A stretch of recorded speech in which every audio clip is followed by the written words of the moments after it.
જુલાઈની શરૂઆતની સાથે જ રાજ્યભરમાં મેઘમહેર થઈ રહી છે। 225 તાલુકાઓમાં તો તોફાની બેટિંગ થઈ છે અને સિઝનનો 13.27% વરસાદ થઈ ગયો છે।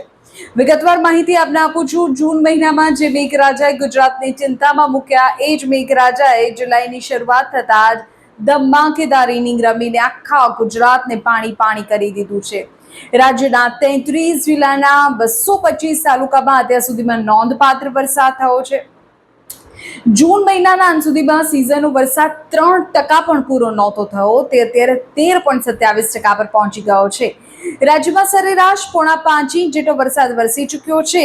જોકે હજુ પણ 12 તાલુકાઓ એવા છે જે કોરા ધાકોર છે અને ત્યાં વરસાદની પ્રતીક્ષા છે। ચિંતાની વાત એ છે કે આ ભારે વરસાદને પગલે રાજ્યની જીવાદોરી સમાન જળાશયો હવે ભયજનક સપાટી તરફ વધી રહ્યા છે। રાજ્યના 7 જળાશયોમાં વોર્નિંગ આપી દેવાય છે। 3 જળાશયો માટે હાઈ એલર્ટ જાહેર કરવામાં આવ્યું છે।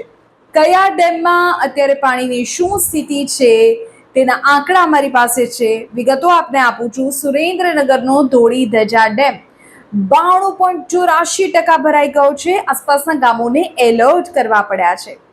મહીસાગરનો વણાક બોરી ડેમ કે જ્યાં 91% વધુ પાણીનો સંગ્રહ થઈ ગયો છે અને સ્થિતિ હાઈ એલર્ટ પર છે। આ સિવાય જુનાગઢમાં બાંટવા ખારો ડેમ 84.13% ભરાઈ ગયો છે। ગમે ત્યારે ઓવરફ્લો થાય તેવી સ્થિતિ છે। ઉકાઈ અને કડાણાની જો વાત કરીએ તો દક્ષિણ ગુજરાતના ઉકાઈ ડેમમાં 34%, કડાણા ડેમમાં 46%થી વધુ પાણીનો જથ્થો છે।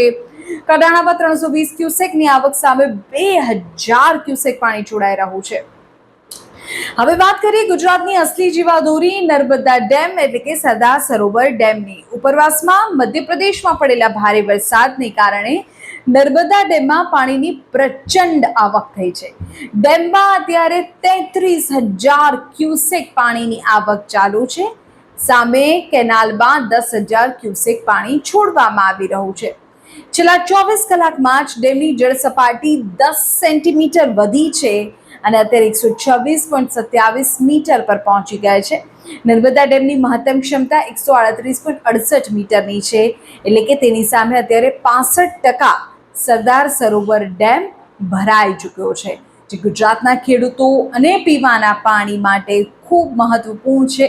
એટલે આ રાહતના સમાચાર છે। એટલે એક તરફ મેઘરાજા મન મૂકીને વરસી રહ્યા છે, તો બીજી તરફ નદી નાળા જળાશયો ભરાઈ રહ્યા છે।